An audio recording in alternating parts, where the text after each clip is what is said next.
I'd like to talk about the skincare that we're putting on our body that's essentially causing hormonal issues, endocrine disruptions, cancer, toxicity of the liver, kidneys, and blood.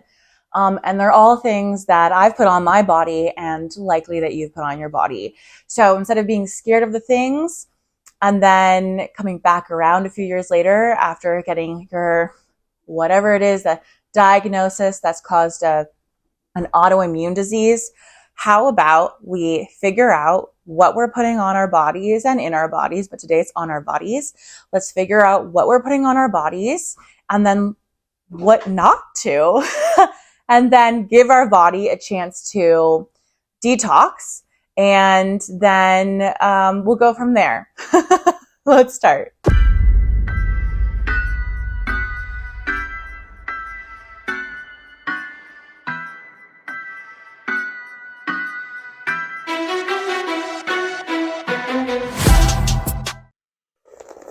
I grew up in a household that had a mom who did not know anything about natural healthcare or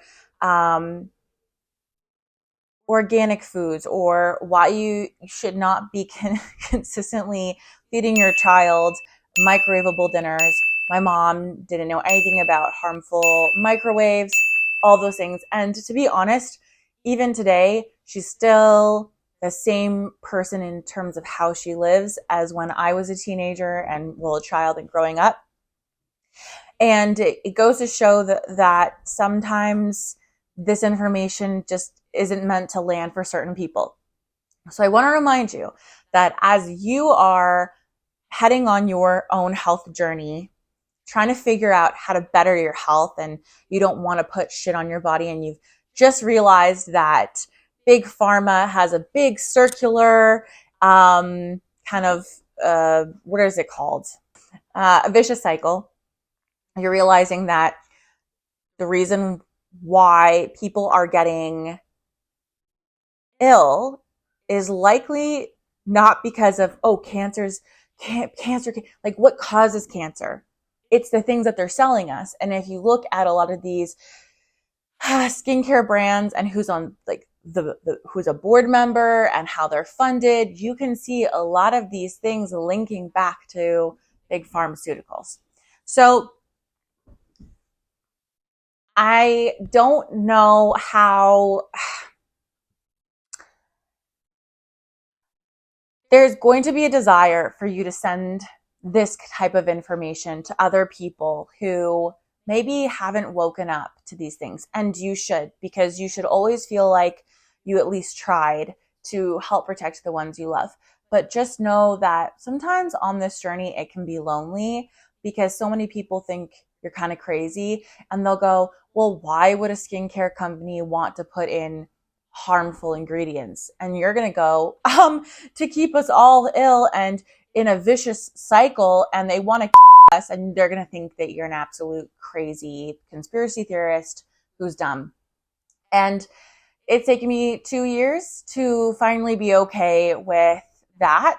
I have a bunch of other beliefs that I'm not necessarily going to share on this channel. I might start another channel, but I'm okay. I'm at peace because at the end of the day, I'm the one who's done the research. They're not. They just believe whatever is told to them, and I don't. And I think that's a huge superpower because we live in a society that does not want us awake to all of the stuff, what's in our food, what's in our healthcare, our skincare, but also, yes, in our healthcare, because that's not good either. So what I'm going to do today is I'm going to share 3 very popular drugstore brands and like specific products of theirs. And I'm going to walk you through what's inside of them and how it's actually causing harm to your body. Then I'm going to share 2 products that are sold at like health shops, health and wellness shops as well. Like this was, one of them was actually my first step into thinking that I was choosing clean beauty, and I realized I was not. I'm going to share you that so that you know that just because you're walking into a health food shop, a health and wellness shop, or a place that claims it is clean beauty, it doesn't mean it is. And I literally had this shocking revelation the other day that actually one of them is in my shower right now and I've been using, even though I thought I had done my due diligence and I didn't. So let's get started. Okay, so we're going to start with really bad. So let's get into it. This one is by Olay, 7-in-1 Night Firming Cream, Total Effects. And it's rated 3 out of 100, 100 being amazing. So the 3 out of 100 is not the greatest. And there are 3 reasons, main reasons for that, and then there are a few others. So the way this works, this scoring works, is on an app called Yuka. It's free. You can download it and you can simply just scan a barcode and find out what is going on. So the first ingredient that is high risk and the most dangerous is BHT. I'm not going to know how to pronounce any of these words, which says a lot. If you can't pronounce the ingredients in your products, I think that's like, if you don't know what it is, you can't pronounce it. So I don't know, that's a big deal. Okay, BHT, which is butylated hydroxytoluene, and it is in it's in here, but skincare products for the sake of being an antioxidant function. So it has shown potential endocrine disrupting effects, particularly on thyroid function. It may also have effects on the sex hormones and may affect fertility and development. It may also be found in the placenta and in breast milk. All these factors have prompted the European Chemicals Agency to request further studies and to conduct an upcoming assessment of these effects. The European Chemicals Agency has also reported toxicity to the liver, kidneys, lungs, and blood in rats, but at high doses. But if you're using that every single night for years and years, all on your face, I'm going to say that's a high dose. Some cases of allergies and irritation have also been found, but it's rare. But like, who cares if there are allergies if you're poisoning my blood? Remember that it takes around 26 seconds for anything you put on your skin to then be found in your blood. Then they talk about how it's extremely toxic to marine life, but that makes sense because it's toxic to us, and so obviously it would be toxic to marine life. I want to make something very clear. This is just the first ingredient, and I'm not going to read you all of the ingredients that are listed on here that are shown to be bad, but I'm happy to link it. I think I can link it to this, or I'll share the screenshots. So here's what I want to say. A lot of people, when you start on this journey, are going to say that that they request the all of the research, and there is research in here. Some of these ingredients, you'll say more research needs to be done, and the reason for this, I used to be in public relations, so I know that there is a huge team backing big pharma. So big pharma has a lot of money and funding for doing their own research, but they also have a lot of money to create smear campaigns against natural products that do the exact same thing or better. And I also know for a fact that if you just do some research, because that's the great thing about reading on your own and reading the papers that are let out by these pharmaceutical research papers, I think it's a paper's choice, is that you can view what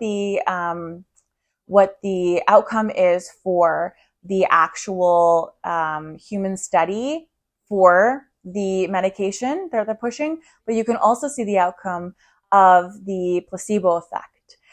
And there are a lot of research where there are a lot of studies showing that the placebo effect was just 2% under, or not 2%, but 2 points under. So let's say medication that's been developed by a pharmaceutical company scored 76 out of 100 people noticed beneficial effects on this medication. If 74 people out of 100 in the placebo group found positive effects and that they've started healing, they do not need to include that. The fact of the matter is that the medication proves to be more effective than the placebo group by 2 people. And so therefore, they're able to go ahead and approve that medication. That's really important to note how this research is done, and also noting that research, people who are wanting to do research and studies on natural products that are holistic, they only have a certain amount of money. You can't compete against those giants, as well as how they'll try to squash you and just be very punitive. So just keep that in mind, okay? The next really shitty ingredient in here is called C1314 isoparaffin. This ingredient is a petroleum derivative that belongs to the mineral oil family. It is used as a softener and moisturizer in cosmetic products. In the European Union, it is banned in cosmetics unless the refining process minimizes the presence of toxic impurities. However, toxic impurities can remain, particularly MOAH, which are as a family of carcinogenic and genotoxic hydrocarbons.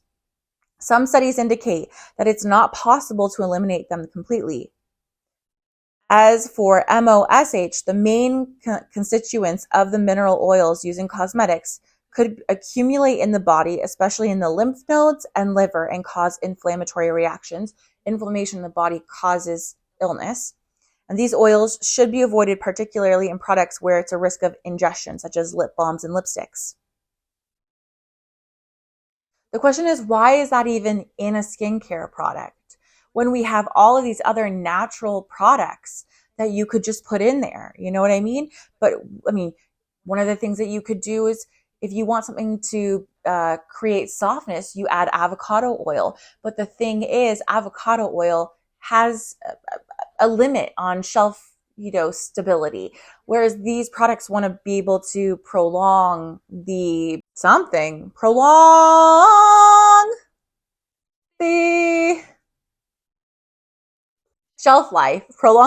life of it, okay? And then we'll go for phenoxyethanol. It's used in cosmetics to prevent the growth of microorganisms. Its maximum concentration in products is limited to 1% in the EU, the UK, and Australia. However, it's not regulated in the US or Canada. I'm in Canada, by the way. Some studies have questioned the safety of the 1% limit deemed acceptable by the Scientific Committee on Consumer Safety. There may be risks associated with leave-on products designed for use on babies, such as diaper creams and wipes. Additionally, daily use of multiple cosmetics containing this I'm not going to say it again, such as sunscreens, could potentially lead to exceeding the 1% threshold. This ingredient is known to potentially trigger allergic reactions, and repeated exposure may cause developmental toxicity, adverse effects on the blood, liver, and fertility. It could also be implicated in endocrine system disruption, though moreover, phenoxyethanol can cause severe eye damage if it comes into direct contact with the eyes. It's a face cream. From an environmental standpoint, its manufacturing process is highly polluting due to significant energy consumption, blah, blah, blah, blah, blah. So that's just one product. Let's go up here, and I'd like to take a look at CeraVe, because CeraVe is dermatologist approved. And one of the challenging things about dermatologists is they poo-poo one of the products that I sell, which is tallow. And so I think it's ironic that the dermatologists are promoting this. And I'm going to read what's in it. CeraVe moisturizing cream. I used it for years as a teenager. As I was scanning products the other day, someone picked up the last bottle and she's like, "Oh, this must be so popular," to the employee at the store. She's like, "Yeah, it's really good for you." And I'm standing there going, this is keeping you in a vicious cycle. It's hurting your skin. It's making you, basically, okay, how do I explain this? Okay, maybe I'll get into it later. But it keeps you in a vicious cycle where your skin is damaged by the product, but it only feels good when you're using the product because of a certain synthetic filler. When you get off of it, you feel a huge difference because the synthetic filler makes it seem like it's softer, for your skin, but it's actually not, and it's causing damage. And really what you need to do is do a whole detox off of it and find something else. But anyway, so dermatologists are all over TikTok saying that tallow is really bad for you and that it's a hoax. Yet they're pushing CeraVe, which has all of these toxic chemicals that impact your liver, your kidneys, cause endocrine disrupting issues, fertility, hormone issues, all of that. So let's get started tonight with my dermatologist approved routine for better skin in 2021. First up is a cleanser. The key is to be gentle, avoid harsh scrubs, and use warm water. And there we go, we're off to a great start. Now just pat dry. Next up is moisturizer. Apply it evenly in upward-outward motions. Try this dotting technique and let me know if you love it. And don't forget those often neglected areas like the eyes and the neck. Finally, end with some ointment on the eyes, lips, hands, and feet. Big laugh. So let's talk about it. First one is in there is petrolatum. Vaseline is a petroleum derivative that belongs in the mineral oil family. It's used as a softener and moisturizer in cosmetic products. In the European Union, it's banned in cosmetics unless the refining process minimizes the presence of toxic impurities. However, toxic impurities can remain, particularly MOAH, there that is again, which are a family of carcinogenic and genotoxic hydrocarbons in CeraVe moisturizer, where dermatologists are recommending. Some studies indicate that it's not possible to eliminate them completely. So why put that in there? As for MOSH, the main constituents of the mineral oils used in cosmetics, they could accumulate in the body, especially in the lymph nodes and liver, and cause inflammatory reactions. Vaseline should be avoided, particularly in products where there's a risk of ingestion, such as lip balms and lipsticks. That's one of the ingredients. Let's talk about the next ingredient, phenoxyethanol. So this one, its maximum concentration is limited to 1% in the UK, Australia, and EU, but it's not regulated in the US or Canada. Why is that? On this product saying that it had methylparaben. And of course, some dermatologists stitched my videos and went, hey, it's just a little bit of methylparaben. Nobody needs to worry. But the problem is, in America, people are using multiple types of personal care products. So they're waking up in the morning, they're putting parabens on their hair with their shampoo and conditioner. Then they're rubbing in this, which has parabens. Then they're putting on an SPF, which has parabens. Then they're rubbing a body lotion on, which has parabens. And they grab their deodorant, which has parabens. Then they spray on some, perfume or cologne, which has parabens. Overall, I don't think it's just a little bit of parabens. It's a lot of parabens. And this is an issue. Parabens can affect fertility. They can affect your endocrine function, and a lot of countries have simply banned the use of them. But of course, if you're a dermatologist and you get a lot of money from this company, of course you're going to defend it. I make no money. Okay, then let's walk on over for the third one. I want to talk about something that I have personally purchased. It's a 0 out of 100. It is Aveeno Protect and Hydrate Moisturizing Sunscreen 50 SPF. Let's talk about these ingredients. The first ingredient won't come up for some reason. The second one, that's the biggest issue, is octocrylene. This is used in sunscreens as a UV filter due to its ability to absorb harmful UVB, which is ultraviolet rays, that damage the skin. I have a lot to say about this idea that the sun can damage your skin so much that it can cause skin cancer, whereas you're literally putting all of this stuff on your skin, which causes cancer. So I think it's kind of ironic that we've made the sun out to be the problem when you're putting all of this shit on your skin. A study cited by the SCCS shows that octocrylene may induce adverse effects on reproduction and organ development, notably the thyroid in rats. Due to its potential endocrine disrupting properties, further studies have been requested by the ECHA. It can also break down over time to form benzophenone, which is a carcinogenic compound. Then it goes on to talk about how horrible it is for aquatic marine life. So then we've got the benzophenone number 3. It has also been classified classified as a potential endocrine disruptor by the European Commission. A report by the National Toxicology Program states that it may interfere with the activity of hormone receptors. The report also concludes that there is a potential for carcinogenicity based on increased incidences of tumors in rats. Several countries have identified this chemical as a skin irritant and allergen, particularly after exposure to sunlight. It may also cause respiratory irritation if inhaled. Horrible for the environment as well. Okay, what's next? Oh, homosalate. What the fuck is that? All right, let's see. Several agencies, the ECHA, NCCS, and ANCES, suspect its potential as an endocrine disruptor. It is thought to act on hormone receptors, but further studies are needed as some in vitro test tubes and in live animals as well. Results are not consistent. Adverse effects on the reproduction and development of rats have also been reported to the European Chemicals Agency. So if that's happening, why are you putting it in a cream if more research needs to be done? So that's in your sunscreen. I have a friend who is like so scared that she's going to get cancer. So when she's at the beach, she's always nagging on me. Hi, I know she's watching. I love you. She's always nagging me to put sunscreen on.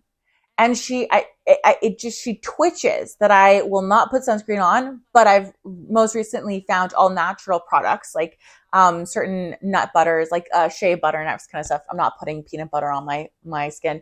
Have a natural protection from the sun.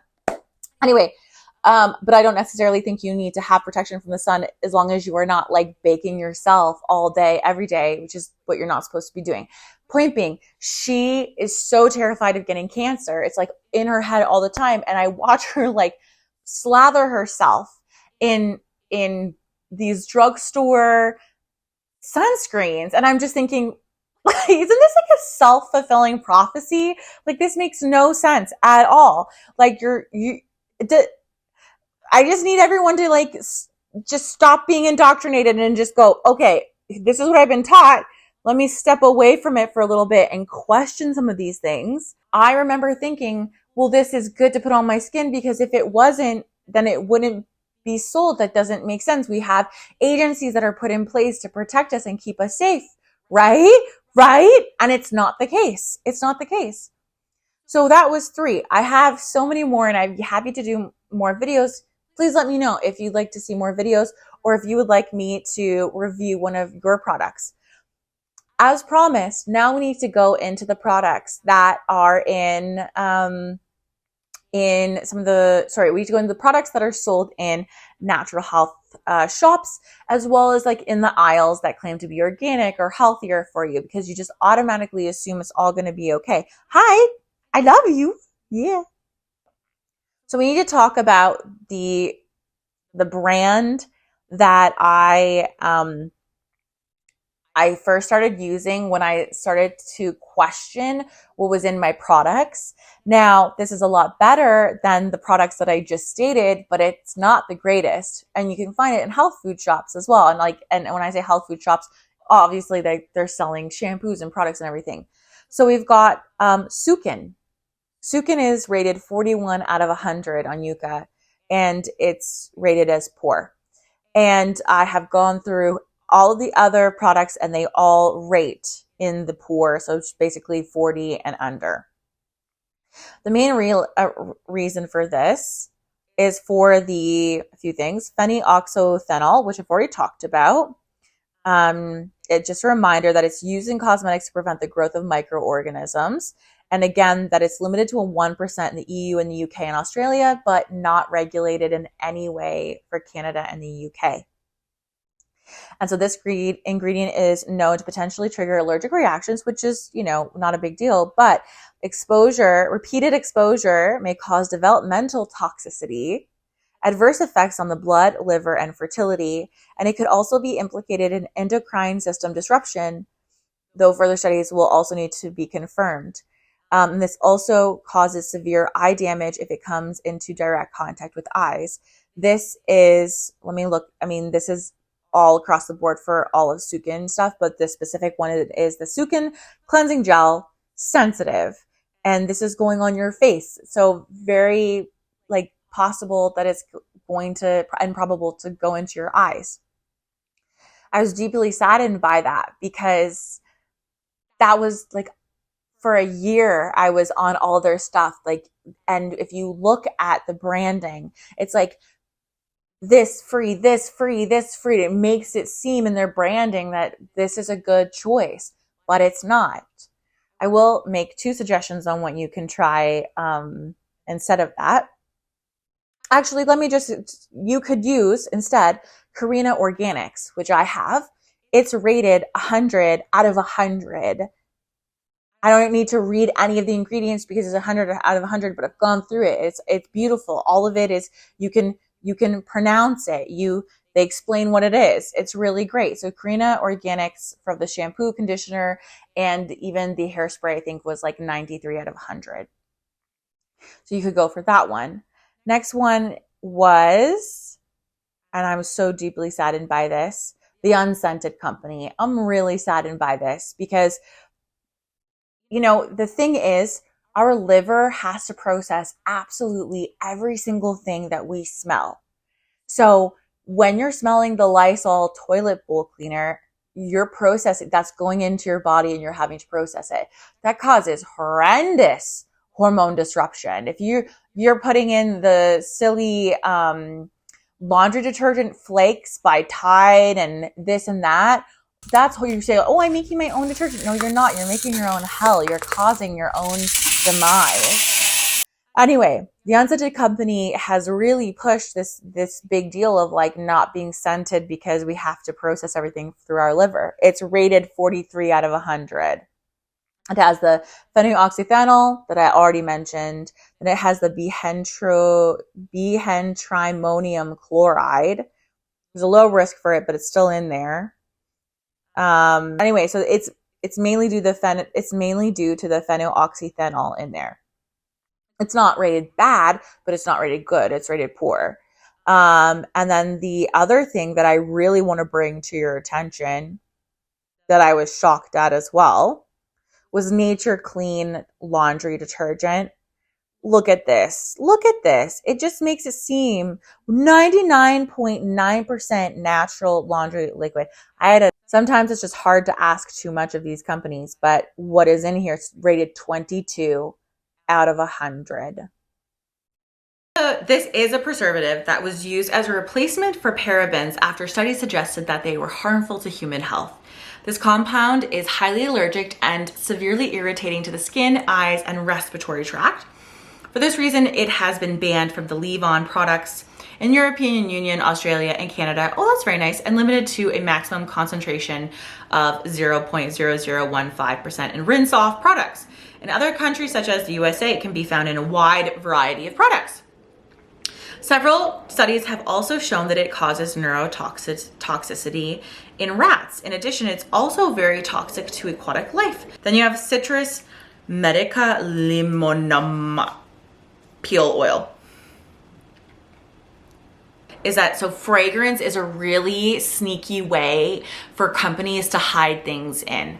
And so because like having a special fragrance can kind of be copyrighted essentially.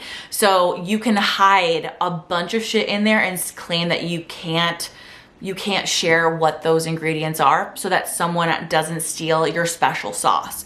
So a lot of companies will hide really toxic things in there. And so that's why my understanding is they're adding additional stuff about this fragrance because people have been able to source what's in there, and they've got some of these links here. Hi, it's me. My camera did another technologically annoying thing, but I'm here to thank you for watching. Now, the main encapsulation of this video is not to scare you about what are in your products, but mainly to be aware. That's the first step, is having the knowledge of what is in there. I don't ever want you to be in a doctor's office being told that you have some type of autoimmune disease or a cancer and then feeling pressure to get onto a big pharmaceutical medication, when in reality, you could take some time to detox your entire life of these harmful substances. The doctors will never admit that these harmful things are here. The companies don't want to admit it. But the point is, money is their idol and it runs everything. You should be doing your research on your products. And as you know, or maybe you don't know, but I run a tallow company. I make my own skincare. It's called Walker's Ridge Tallow Co. And it's walkersridgetallowco.com. It's not on Yuka because it doesn't have a barcode, but I would be happy to go through all of the products that I use, the brand names, everything, and walk you through how I make it. Not every single tallow cream is made the same, okay? So not every beef thing is, it's about where you're sourcing your ingredients as well as where you're sourcing your cattle and how your cattle is raised and taken care of. Thankfully, my cattle is raised on a regenerative farm. They take an additional year than most other cattle companies raising them. Usually cattle get slaughtered at 8 months because they fatten them up really quickly on GMO grains and everything, which is not good, and you don't want that in your body or on your body. And it's really hard to find that actually nowadays. But the farm that I source from is local, and they are, I think, 3 generations, and they take an additional year. So it's grass-fed, grass-finished. You want to make sure it's grass-finished because there's so much, like the word fragrance, and what you can hide under fragrance, you can hide under organic and hide under grass-fed. But when something is grass-finished, that's how you know you have a top-tier product. In addition, my cattle, the cattle that I use, the beef fat from that goes on your face is, do I have it here? No, I don't. What a great plug that I'm doing. It is raised hormone-free, vaccine-free, antibiotics-free. Nothing is put on it. And when there is illness, they treat it with homeopathy, which I think is super rad. You might not be interested in that. But point being, these cattle are, like, this cattle is taken care of. Also, like, hello, I've got, well, the nail, she wasn't that great, but it's supposed to be cow print. And I don't know if you can read the howdy. Let's take this off actually. So just be aware and be mindful of where you're sourcing. If you go with tallow, I will do a bunch more videos on what it is and what to expect, but you don't want to go for just any tallow. And let me tell you, ladies and gents, it is hard to source that type of beef fat.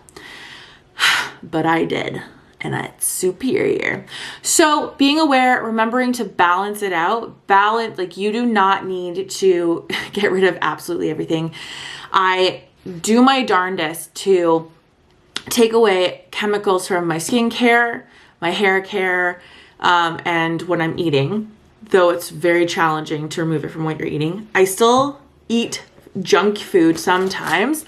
I will go to the health food shop and find better alternatives, but sometimes that comes into my body and that's okay.